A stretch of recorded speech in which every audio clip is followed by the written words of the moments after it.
j'ai à cœur de vous parler de liberté ce matin. Pas la liberté comme on a peut-être l'habitude de l'entendre, cette liberté.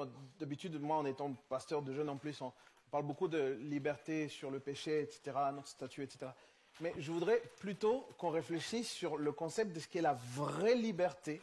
Et du coup, on va opposer deux regards. Le regard actuel, contemporain, sur la liberté, ce qu'on appelle la liberté individuelle, et puis la vraie liberté, donc la liberté biblique. On va faire un parallèle pour bien comprendre qu'il y a de réelles différences. Ce qui est certain, les amis, c'est que Dieu est particulièrement soucieux de notre liberté. On est loin de s'imaginer que Dieu désire beaucoup plus que nous notre propre liberté.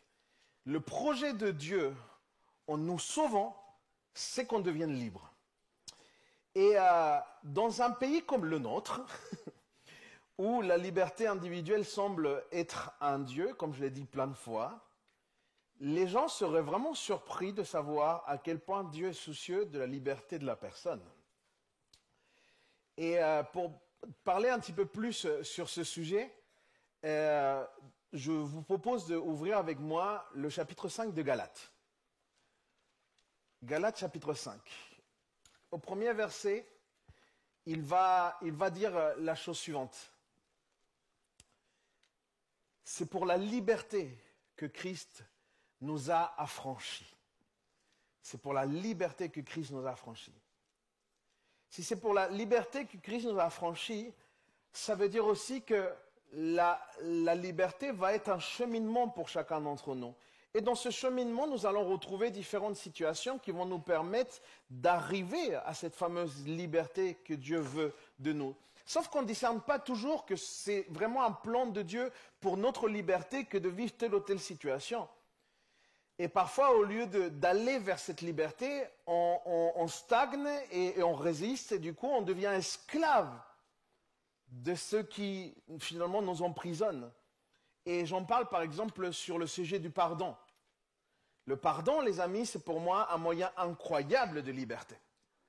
Un moyen divin de liberté. Et, sauf que les gens ne vivent pas vraiment tous et à tout moment le pardon. Moi, j'ai eu des gens que j'accompagnais qui me disaient verbalement et continuellement « Non, mais c'est bon, j'ai pardonné. » Mais tu prononces le nom de l'autre et tu sens qu'il y a de la rancœur. Et s'il y a de la rancœur, ça veut dire aussi que quelque part, on n'a pas totalement pardonné. Donc, on est esclave encore de cette rancœur. Et on ne se rend pas compte que Dieu, au travers de la liberté, veut nous amener, enfin, Dieu, au travers du pardon, veut nous amener dans la liberté. La liberté s'oppose donc à l'esclavage. Je crois aussi que Dieu désire notre liberté parce qu'il sait que c'est un chemin. De la même manière, un petit peu comme dans la sanctification, et d'ailleurs, ça va aussi dans le même sens. Nous avons besoin d'être sanctifiés parce que la Bible dit que Dieu est saint, donc il nous demande d'être saints, nous aussi. Donc, tout ça va ensemble. Maintenant, accompagnez-moi dans le verset 13 de ce même chapitre, Galates chapitre 5, verset 13. Et c'est sur cette notion-là qu'on va découvrir dans son ampleur ce que ça veut dire que la vraie liberté. Frères et sœurs, c'est à la liberté que vous avez été appelés. Seulement, intéressant là, seulement, ne faites pas de cette liberté un prétexte pour suivre les désirs de votre nature propre. Au contraire, soyez, et notez ça bien, par amour, serviteurs les uns des autres. Une société ne se construit pas en 2 jours. Rome ne s'est pas construite en un jour. Vous connaissez cette expression. La société actuelle ne s'est pas construite du jour au lendemain. Le courant de pensée qui existe aujourd'hui est le fruit de quelque chose qui a été semé auparavant. Je vais arriver à mon idée principale. Mais c'est intéressant de savoir que ce qui aujourd'hui règne comme façon de réfléchir est la conséquence ou est le fait qu'on a semé de certains courants de pensée en fait. Et tu as des personnes comme Épicure, vous connaissez Épicure? Philosophe. Ok, on est en train de parler de 3e ou 4e siècle avant Jésus-Christ. Il va dire quelque chose qui, aujourd'hui, j'ai l'impression qu'il résonne énormément encore dans notre société. Il va parler sur la liberté, il va dire ceci. quand on se suffit à soi-même, on arrive à posséder le bien inestimable qu'est la liberté. Je trouve cette citation particulièrement révélatrice de la quête de l'être humain. L'humain cherche la liberté, mais il n'y a pas que ça dans cette citation. Dans cette citation, on voit aussi la vision qu'on a de la liberté actuellement.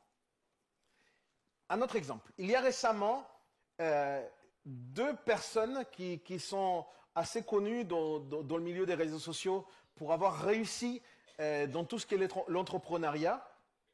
Et ils ont décidé de pouvoir partager leur savoir au travers d'un live, d'un Twitch.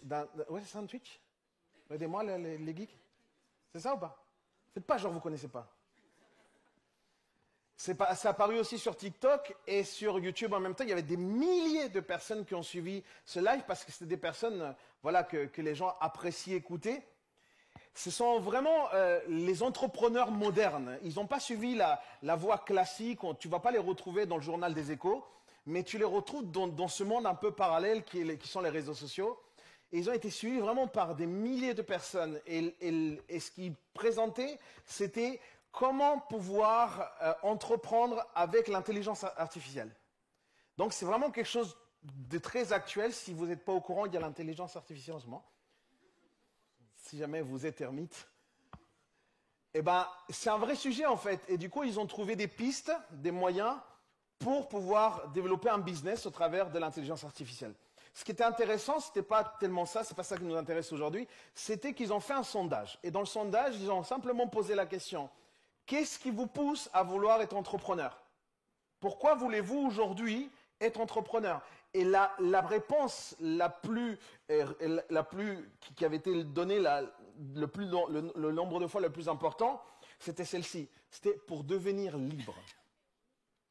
Je veux devenir entrepreneur pour devenir libre. C'est juste pour vous faire remarquer, les amis, que la quête de liberté, ce n'est pas simplement quelque chose qui a été fait à un moment pour la Révolution. Non, c'est quelque chose qui est dans l'être humain. Constamment, toutes les générations cherchent cela. La plupart des personnes comprennent la liberté comme un principe individuel. Et il faut vraiment comprendre comment est-ce que les gens là voient la liberté pour qu'on puisse après comparer à ce que la parole de Dieu nous dit. Du coup, les gens, quand ils parlent de la liberté individuelle, ils disent c'est ma liberté. Et il y a même une chanson que vous connaissez d'un psalmiste moderne, Ma liberté de penser. Et je vous ai fait part déjà que beaucoup de fois quand je prêche, je parle de ça, de la liberté individuelle, parce que je trouve que c'est un idole moderne, vraiment que c'est quelque chose sur lequel il faut qu'on soit très attentif. Mais il faut comprendre que la liberté individuelle, elle est axée sur la réalisation personnelle. Et ce qui est dangereux, les amis, c'est que la réalisation personnelle au détriment même de la souffrance des autres. Ok ? La liberté individuelle, elle est là. Elle ne prend pas compte des conséquences ou de l'impact que ça peut avoir chez l'autre. Car voici comment est compris le concept de la liberté. La liberté, c'est le fait qu'on me laisse faire ce que je veux, tout ce que je veux, de la manière dont je veux, au moment où je veux et sans aucune limite. Voilà l'idéal de la liberté dans la pensée de notre société, de nos contemporains en fait. Le fait qu'on me laisse faire ce que je veux, de la manière que je veux, et au moment où je veux, sans que personne me limite. Vous comprenez donc que cette liberté individuelle prend source, prend sa force, prend son sens dans l'égocentrisme. Tout simplement. Elle est axée sur l'humain. Elle est axée sur soi. Paul vient et il va parler aux Galates. Et il va parler aux Galates et il va prendre le soin de bien expliquer quelle est la liberté biblique. Parce qu'il sait que les Galates, comme toi et moi, nous avons une certaine influence, nous sommes aussi influencés par des courants de pensée modernes. Et donc lui, il sait que parler d'une liberté divine, parce que la liberté de Dieu, elle est divine, elle est parfaite, parler d'une liberté divine ou parfaite à des êtres humains imparfaits, c'est très dangereux.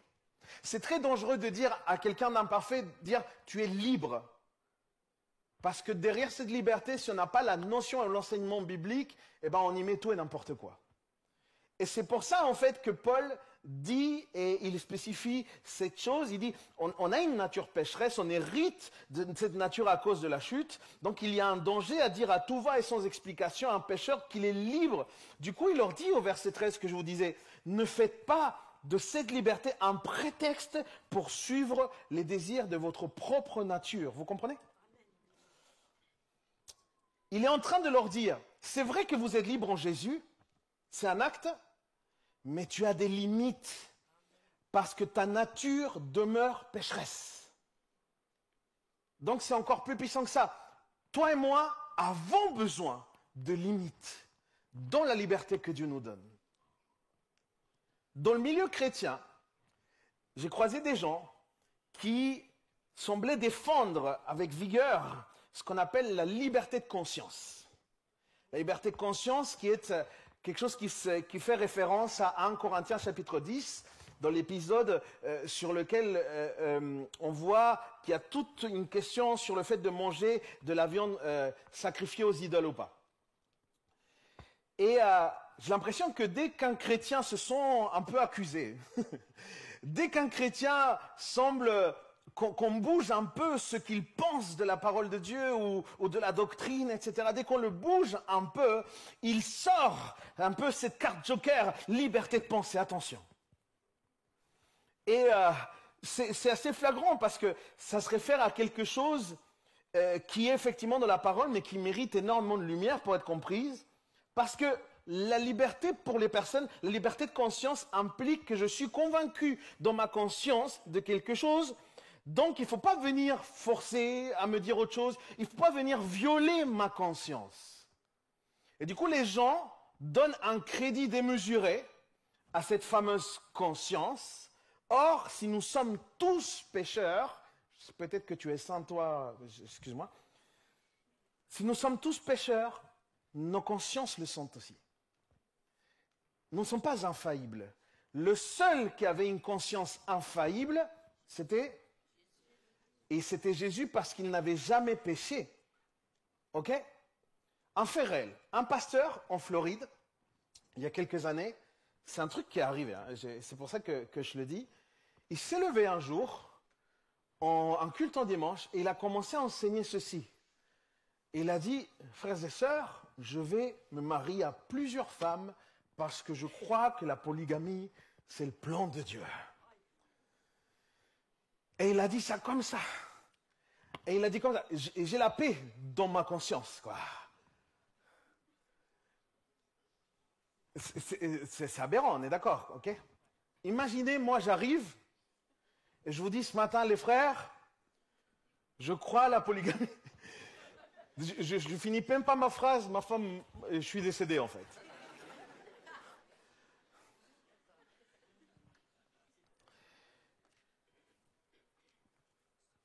La liberté de conscience a une limite, et la limite s'appelle parole de Dieu. Nous croyons que la parole de Dieu est inspirée. De Timothée 3,16, toute parole est inspirée de Dieu. Ok? Mais nous croyons aussi que la parole de Dieu est infaillible. C'est la base de notre confession de foi. Notre conscience, elle est faillible. Nous devons considérer, les amis, que nous ne sommes pas parfaits. Ma conscience ne l'est pas. Mes intentions, même si je le voudrais bonnes, ne sont pas toujours parfaites. Mes émotions ne sont pas toujours justes. Ok? D'ailleurs, parfois on fait des choix parce qu'on se laisse porter par les désirs de nos cœurs et on se rend compte que les désirs de nos cœurs ne sont pas forcément alignés à la volonté de Dieu. Vous savez que personne n'allait dire amen à ça. Mais si nous avons un Dieu qui lui est parfait, nous devons soumettre notre liberté à son autorité. Quelqu'un dit amen à ça?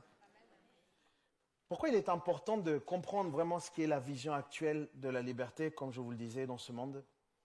C'est que cette même pensée, les amis, va essayer d'influencer l'Église. C'est simple que ça. Cette même pensée va essayer d'influencer notre façon de voir la communauté, etc.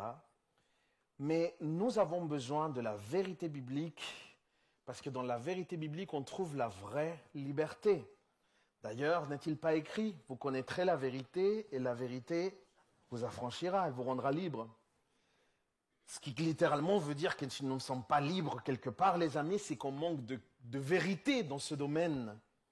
La vérité s'oppose au mensonge. La parole de Dieu donc dénonce des mensonges pour nous amener à la vérité et elle nous rendra libres.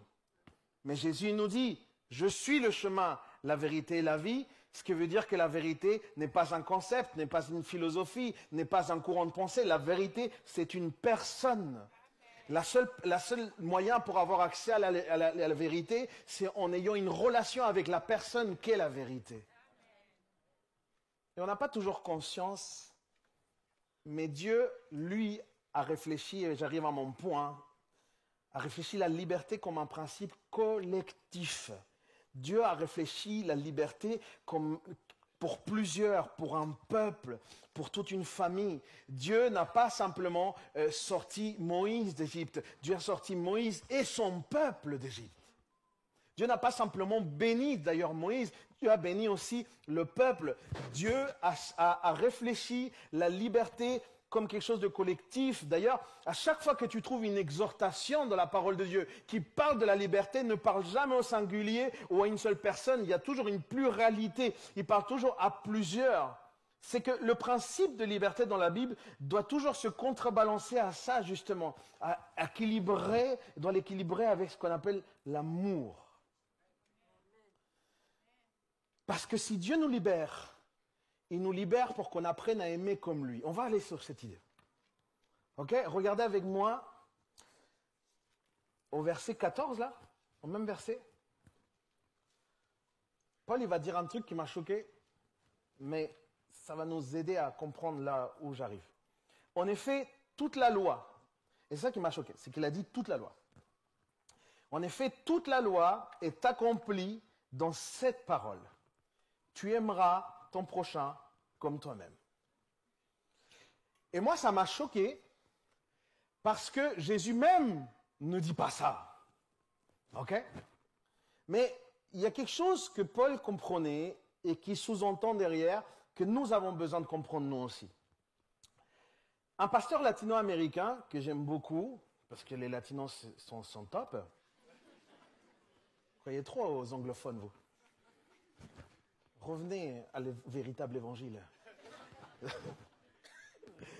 s'appelle Miguel Núñez et a dit quelque chose de très intéressant. Il m'a beaucoup inspiré dans la réflexion. C'est une mauvaise compréhension de la liberté aboutit à une mauvaise application de l'amour.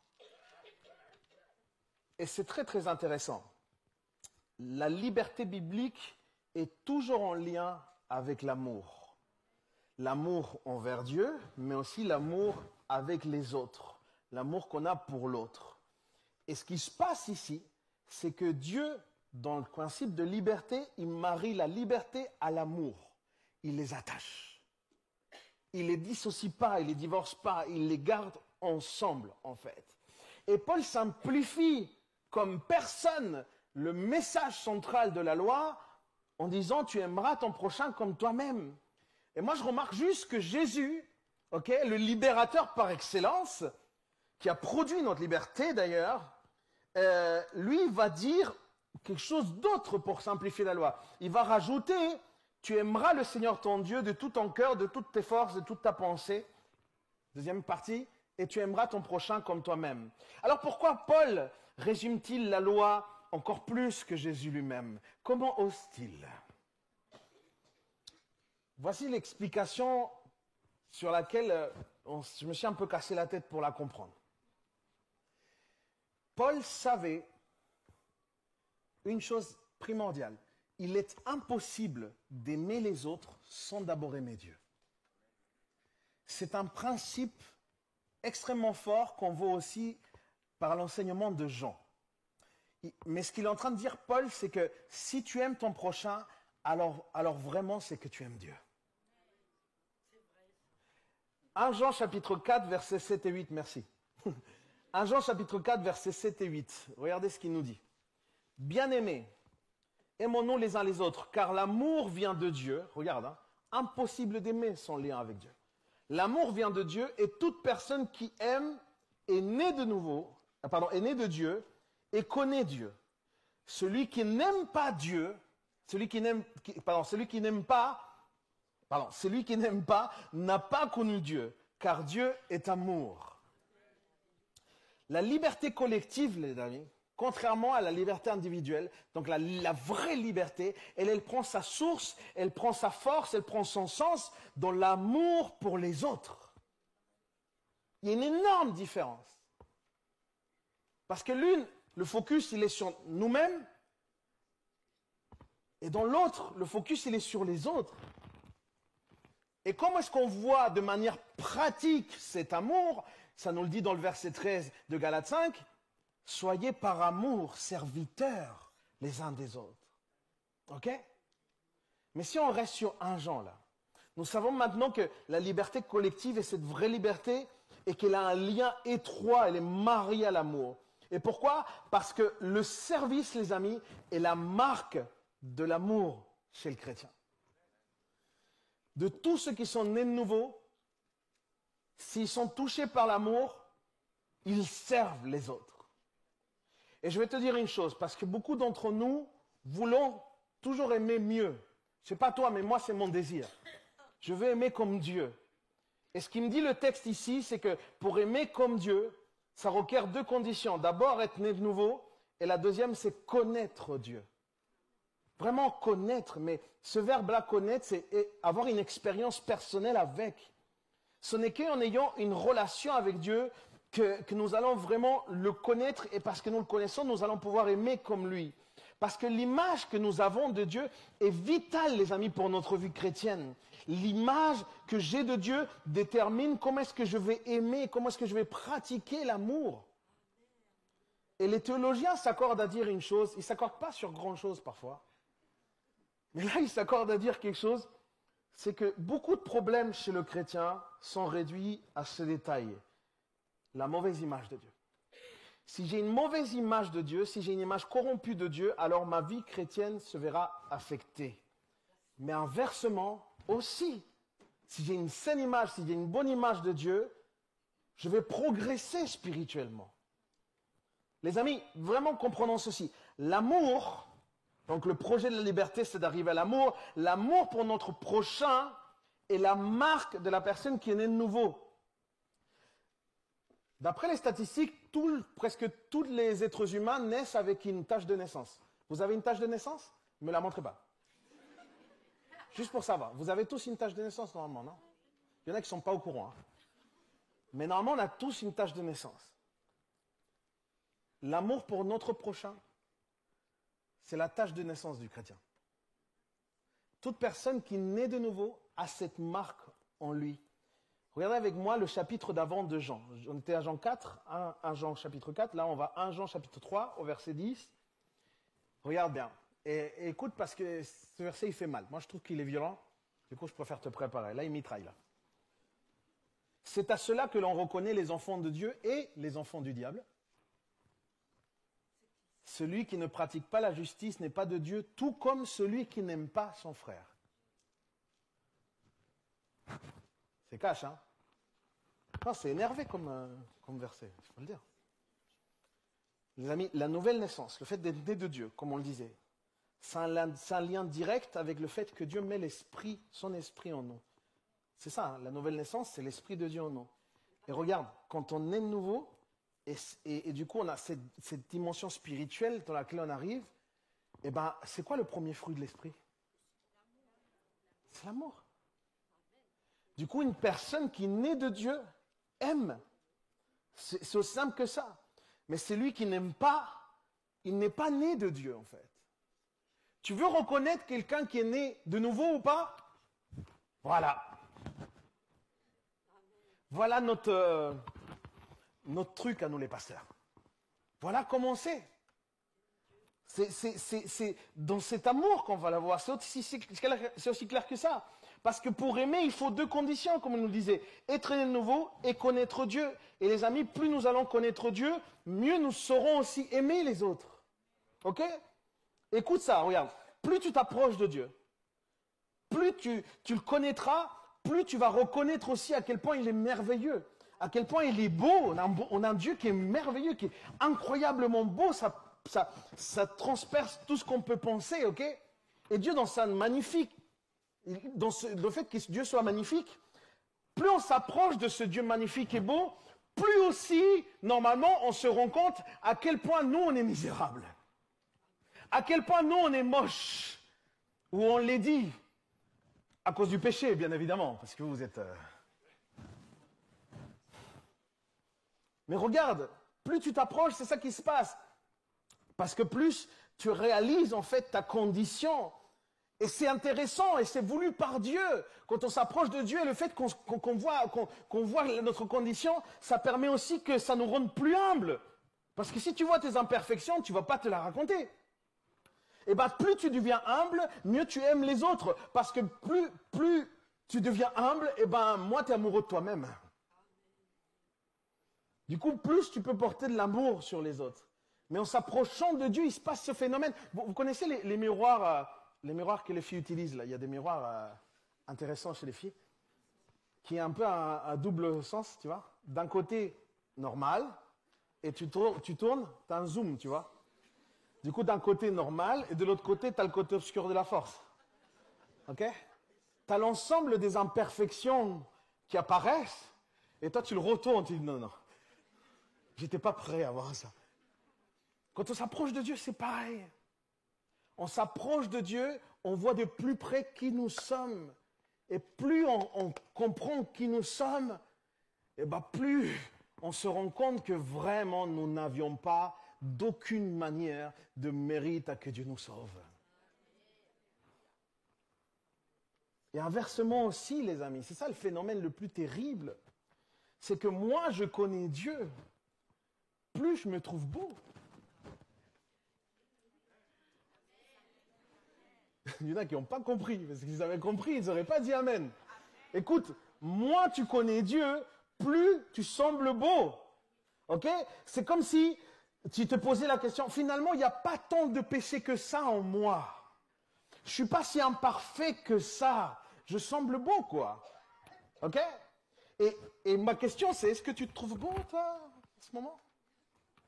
Et je vais te poser la question d'une autre façon. Est-ce que tu trouves que tu n'es pas si pécheur que ça? Pose-toi la question parce que selon ta réponse, ça va parler sur ta connaissance de Dieu lui-même. Ça pique ou pas? Je sais parce que ça m'a piqué à moi d'abord. Et regarde, il y a un vice, ça va encore plus loin. Vu que je ne me trouve pas si mal que ça, vu que je ne suis pas si imparfait, et ben du coup, je peux me comparer aux autres. Et je peux donc estimer que tel ou tel, par rapport à moi, finalement, je suis content de là où je suis. Et donc, j'éprouve moins le besoin d'aimer les autres parce que finalement, ils ne sont pas si aimables que ça, eux. Ok? C'est comme si les autres ne sont pas dignes de mon amour parce qu'ils ne sont pas à mon niveau. Les amis, quand tu commences à réfléchir comme ça, c'est que tu es vraiment loin de Dieu. Tu es vraiment loin de Dieu. Je ne sais pas si tu es conscient, mais est-ce que tu savais que Dieu t'a aimé quand tu étais la pire personne que tu puisses penser? Dieu t'a aimé dans ton état le plus grave, dans ton état le plus honteux, excuse-moi le terme, dans ton état le plus dégueulasse. Pour que vraiment on comprenne, parce que Dieu il rejette le péché, les amis. Dieu aime le pécheur, mais le péché, il a un vrai souci, toute cette impureté. Dieu n'aime pas ça, mais Dieu nous a aimés malgré qui nous étions. Dis à ton voisin, Dieu t'a aimé malgré qui tu étais. C'est comme ça. Malgré ton péché, comme le disait pasteur José tout à l'heure, malgré que tu étais son ennemi, voilà la manière d'aimer de Jésus. Et lui, quand tu nais de nouveau, il pose son esprit sur toi, il met son esprit sur toi, et ben il t'appelle à ce genre d'amour. Et c'est là que ça devient compliqué. C'est là où ça devient un défi immense. Mais les amis, il faut qu'on comprenne cela. Dieu nous appelle à aimer. Et la manifestation de l'amour, c'est le service, c'est le don de soi. La manière dont tu sers l'autre témoigne de la qualité d'amour qui demeure en toi. Écoute-moi, tu peux avoir même tu peux donner par intérêt, tu peux donner par obligation, donc cette manière de faire le don de soi. Hein. Tu peux donner même par culpabilité, tu peux donner par responsabilité, mais tu ne peux pas aimer sans donner. C'est ça qui est certain. Parce qu'aimer, c'est donner. Jésus est venu pour nous aimer. Et parce qu'il nous a aimés, la Bible dit qu'il est venu nous servir. Jésus était tellement à l'opposé, les amis, du concept de la liberté individuelle. Tellement à l'opposé.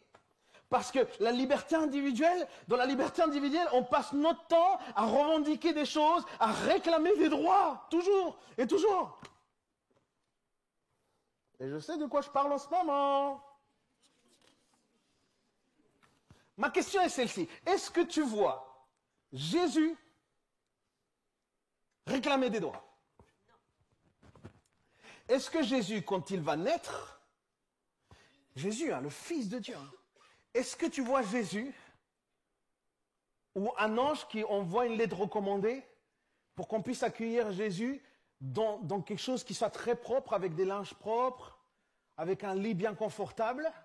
Ou est-ce que tu vois Jésus naître parmi les animaux? Est-ce que quand Jésus grandit, est-ce que tu vois Jésus réclamer des droits? Je vais aller même plus loin. Est-ce que quand Jésus meurt, est-ce qu'il réclame quoi que ce soit par rapport à sa mort? Jésus a eu soif à la croix et on lui a donné du vinaigre. Alors, voici la question. Quel type de liberté vivait Jésus qui faisait qu'il n'avait même pas besoin de réclamer des droits? Jésus vivait la vraie liberté. Jésus vivait la véritable liberté. Cette liberté qui avait été pensée par Dieu, qui est l'amour pour les autres. C'est juste incroyable. La liberté chrétienne, les amis, est celle de choisir de plaire à Dieu. La liberté chrétienne est celle d'aimer Dieu et d'aimer aussi les autres. Et quelle est la manière dont j'aime les autres? Eh bien, c'est en les servant. Et le cœur de ce passage, quand Paul parle de liberté aux Galates, il leur dit ce message qui est très concret, que je pense nous devons nous avoir. La liberté, c'est considérer l'amour, constamment considérer l'amour dans notre vie fraternelle, en fait. Constamment. C'est de considérer la liberté comme une vie dans l'amour fraternel. C'est ça, en fait, ce qui est caché derrière. Et certains semblent, parce que justement, on est dans le souci de l'autre et on n'est plus autant dans le souci de soi-même. Et il y en a qui peuvent se dire, Dieu finalement ne respecte pas tant que ça l'être humain. Ok? Moi j'ai entendu des gens qui mentionnaient, je sais pas, c'était pas forcément directement, mais il y a des gens qui considèrent que même les chrétiens, on est un peu comme des pantins. Ok, les gens sont comme des pantins en fait. Mais moi, ça me fait péter un boulon, en fait. Ouais. Je vais vous expliquer pourquoi. Dieu va faire quelque chose que moi, si j'avais été Dieu, j'aurais jamais fait. Okay? Heureusement, je ne suis pas Dieu. Dieu, la parole de Dieu nous montre qu'il respecte tellement l'être humain qu'il laisse la possibilité à tout être humain,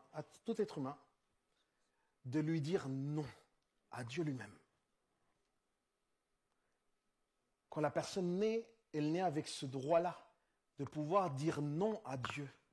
Je ne sais pas si vous comprenez à quel point c'est fort et à quel point c'est fondamental. Mais s'il y a vraiment quelqu'un qui respecte l'être humain, c'est bien Dieu. Dieu désire et va passer tout au long de notre vie ici sur terre, il va essayer de nous attirer vers lui. Parce que c'est le désir de son cœur. Mais Dieu respecte tellement l'être humain qu'il lui laisse aussi l'opportunité de lui dire non et de refuser la foi. qu'on ne vienne pas me dire que Dieu ne respecte pas l'être humain. Dieu respecte l'être humain comme personne. Et Dieu, ça répond en fait au dessein originel. Quand Dieu a créé l'être humain, il n'a pas voulu créer un robot, il n'a pas voulu créer un animal domestique, il n'a pas voulu créer... Dieu voulait créer un vis-à-vis. Et un vis-à-vis, c'est quelqu'un qui a la puissance décisionnelle. Et c'est pour ça que dans l'Ancien Testament, il y a ce texte qui dit « Voici, je mets la vie et la mort devant toi ». Il lui laisse le choix, mais regarde, Dieu aime tellement l'être humain qu'il lui dit « Par amour, choisis la vie. Choisis la vie. » Je ne sais pas si la pianiste, elle peut m'accompagner, si elle peut revenir.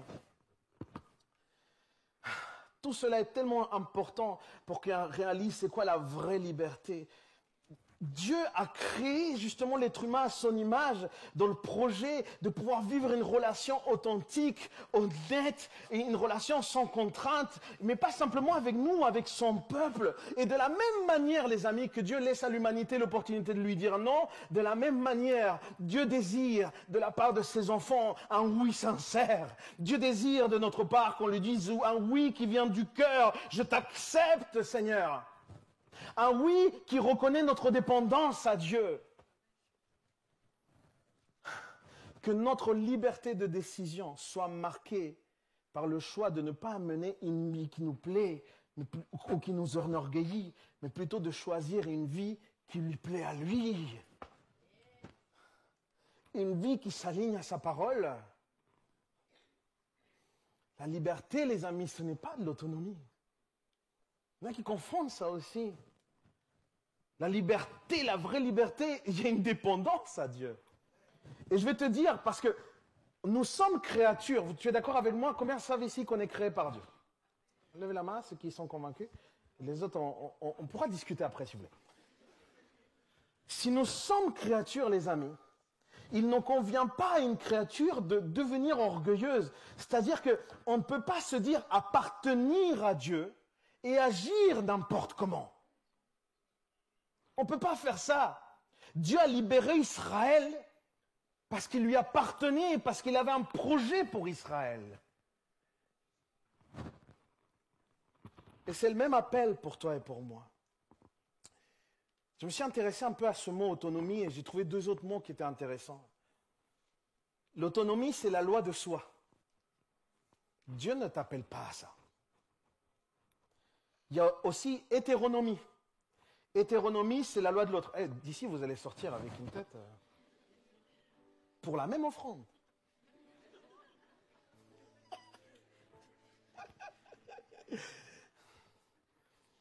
L'hétéronomie, c'est la loi de l'autre. Mais voilà à quoi Dieu nous appelle. À la théonomie. La loi de Dieu, ça veut dire que Dieu nous appelle à la soumission à la loi de Dieu. Il semblerait que le principe biblique nous indique que c'est ça notre liberté. Être soumis à la loi de Dieu. Et là, tu vas te dire, mais Leandro, pourquoi tu me parles de loi? Nous sommes sous la grâce. Vas-y, ne va pas de le côté obscur de la force. Reviens à nous. Parce qu'il y en a, dès qu'on parle de loi, ça... Ah! Le Nouveau Testament, on parle de loi, les amis. Dieu même, Dieu donne des commandements à chacun d'entre nous. La Bible dit que par Jésus, nous sommes libérés de la condamnation de la loi. Mais la loi a été donnée, elle est nécessaire. C'est d'excellents repères pour chacun d'entre nous. Alors oui, notre salut ne repose pas sur quelconque obéissance à la loi, mais ça ne veut pas dire que nous ne sommes pas liés à la loi par Dieu lui-même. En fait, il y a une question d'alliance là. Sachant en plus que Jésus lui-même a donné des commandements, il y a donc une notion, même dans la Nouvelle Alliance, qui est liée à la loi. Et Jacques va parler de quelque chose d'encore plus profond que je ne peux pas développer là pour des raisons de temps, c'est la loi de la liberté. Jacques va parler de ça. Donc, quelques mots, c'est le fait que il n'y a plus de condamnation, mais la loi nous attire à une plus forte communion avec Dieu, en fait. Jésus est venu nous libérer de notre nature pécheresse. Et il le fait par ces moyens-là de la sanctification pour qu'on progresse. C'est quelque chose de progressif, voilà. Et c'est lui qui l'opère en nous. Et pour vivre dans la liberté, nous devons faire ce que Jésus nous demande quand on vient vers lui. Quand on vient vers lui, Jésus il te dit, la première chose c'est renonce à toi-même. Tu veux être libre? Regarde à quel point c'est différent par rapport à la liberté individuelle. Pour suivre Jésus, il faut renoncer à soi-même. Mais lorsque l'évangile occupe la première place dans nos vies, on ne verra rien de douloureux dans le renoncement aux mauvaises choses au profit de ce qui est bon. Pour l'enfant de Dieu, la liberté n'est pas de faire ce qu'il veut, mais de faire le bien. La véritable liberté est celle de choisir librement, de faire le bien. Sans que personne te mette de pression, mais simplement parce que tu sais qui est Dieu. Et du coup, tu veux faire le bien. C'est pourquoi je pense que vraiment c'est notre position, cette fameuse théonomie. Je pense. Jésus va nous emmener dans ce chemin de liberté. Et c'est pour ça qu'il va agir sur notre nature pécheresse, tu vois. Il va gratter sur nos insécurités. Il y a des gens ici qui ont des insécurités, moi j'en ai. Il va gratter sur des peurs. Il y a des gens aussi qui ont des peurs ici. Ou suis-je le seul humain? Dieu va devoir agir sur nos ressentiments. Dieu va devoir agir sur notre culpabilité, sur nos jalousies. Parce que tout cela appartient à notre nature pécheresse. Et justement, cette nature pécheresse n'est plus ni moins qu'une nature égocentrique. Et c'est de ça que Dieu veut nous libérer. Et il le fait jour après jour en te donnant la conviction de péché à chaque fois. Et tu sais comment est-ce que Dieu fait le plus gros du travail vers la liberté? Tu sais comment est-ce que Dieu le fait? Dieu a choisi un antidote. Cet antidote, ça s'appelle la famille de Dieu.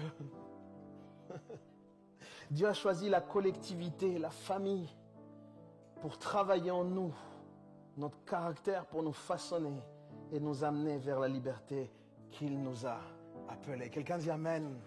On peut se mettre ensemble, se mettre debout, s'il vous plaît, là où vous êtes. On va avoir après un temps d'annonce. Du coup, gardez vos affaires. C'est juste pour on réalise. Je sais que je viens de vous partager énormément de choses qui sont pas forcément toujours simples. Mais est-ce que le Seigneur t'a parlé aujourd'hui? Je voudrais que tu comprennes aussi quelque chose. Pour avoir une liberté, il faut payer un prix. Pour que quelqu'un passe d'esclave à libre, il faut payer un prix. Et je voudrais nous rappeler ce matin que Jésus-Christ a payé le prix de notre liberté. Colossiens, chapitre 1, verset 14, il dit « Par ce Fils, nous sommes libérés, nos péchés sont pardonnés. » Si Jésus a payé, c'est pour notre liberté. Et Dieu veut nous amener à marcher dans cette liberté. Non pas la liberté selon ce monde, mais la liberté biblique.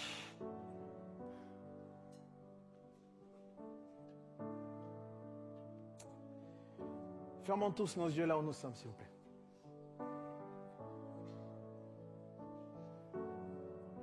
Peut-être au travers de ce message, tu as senti aussi que Dieu s'approchait plus que jamais de ta vie.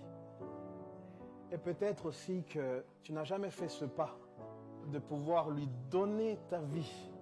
Peut-être justement parce que tu voulais garder une soi-disant liberté, mais aujourd'hui le Seigneur te révèle que la vraie liberté, c'est l'amour pour les autres. Alors si jusqu'à aujourd'hui tu n'as jamais fait ce pas de donner ta vie au Seigneur, je t'invite à la véritable liberté qui est en Jésus-Christ. Du coup, là où tu es, avec tout le monde, nos yeux fermés, s'il vous plaît. Si tu veux donner ta vie au Seigneur et t'engager avec lui ce matin, s'il te plaît, là où tu es, lève ta main vers le ciel. De manière honnête. Attention, tu vas devoir renoncer à toi-même. Mais Dieu a payé pour ta liberté. Alors avec ta main levée vers le ciel, sans avoir honte. La Bible dit, je n'ai pas honte de l'évangile parce que l'évangile c'est une puissance. Alors avec ta main levée, je laisse encore quelques secondes. Il y a quelqu'un encore qui doit vraiment, vraiment s'engager avec le Seigneur ce matin. Ça fait un moment que le Seigneur te parle. Le Seigneur maintenant te dit, t'invite à te positionner. Tu as le droit de dire non à Dieu.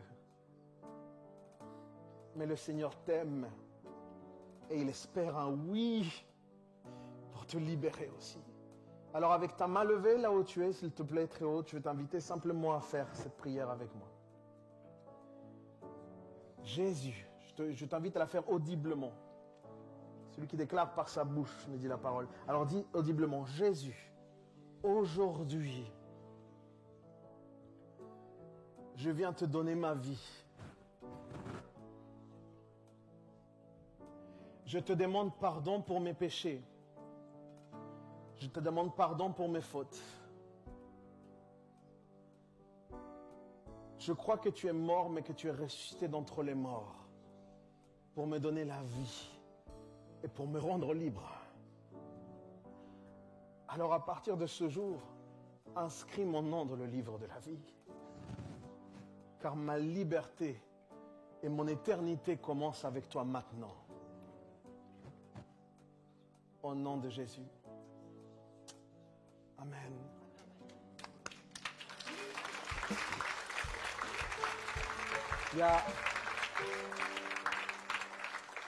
Vous êtes plusieurs à avoir fait cet acte. Vous avez besoin, croyez-moi, d'être accompagnés. Vous avez besoin de pouvoir accéder. Il y a ici Pasteur José qui est là. Il y a une équipe en fait qui est là pour pouvoir vous accompagner. N'hésitez pas à venir les voir, à demander un rendez-vous sur Internet pour vous accompagner. Combien le Seigneur nous a parlé ce matin, non? Est-ce qu'on peut donner vraiment toute la gloire au Seigneur? Vraiment pour sa parole. À lui la gloire. Amen. Amen. Accordez-moi encore quelques instants. Prenez place. Juste quelques instants, s'il vous plaît. Il arrive un moment très compliqué et délicat pour moi maintenant. Oui, t'es obligé. Donc voilà, ma meilleure moitié, Nathalie. Vous pouvez l'applaudir.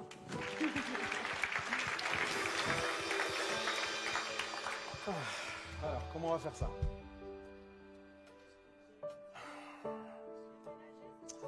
Ça fait quelques années maintenant qu'on sert le Seigneur ici. Et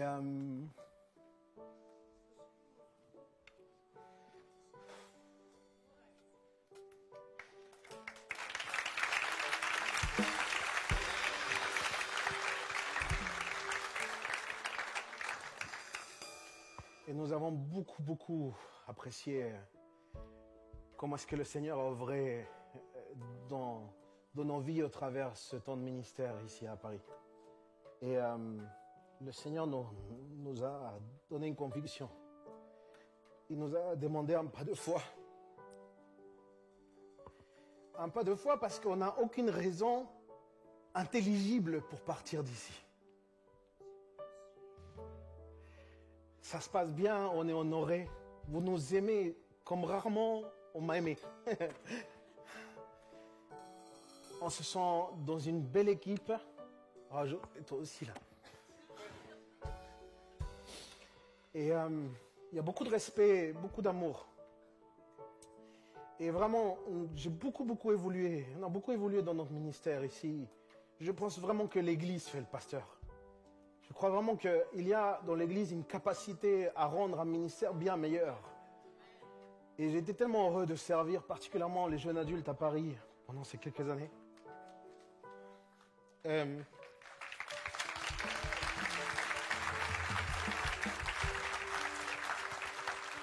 Mais Dieu nous a donné cette conviction personnelle.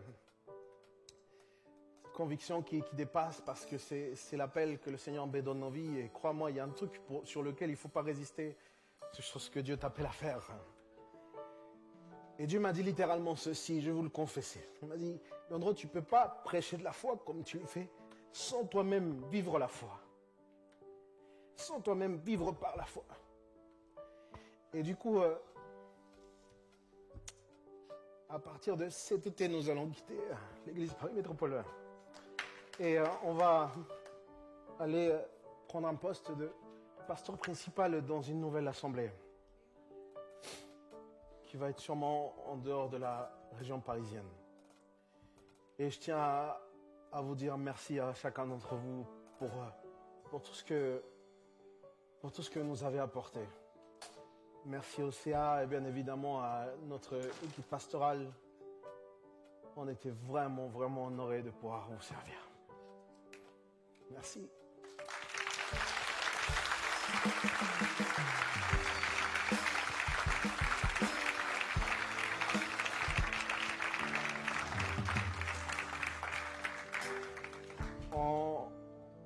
On ne laisse pas tout ça tout seul.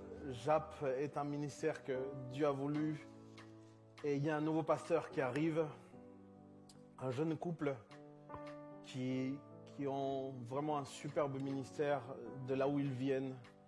Et vous allez les voir d'ailleurs à Pâques, c'est Samy Zocola et son épouse.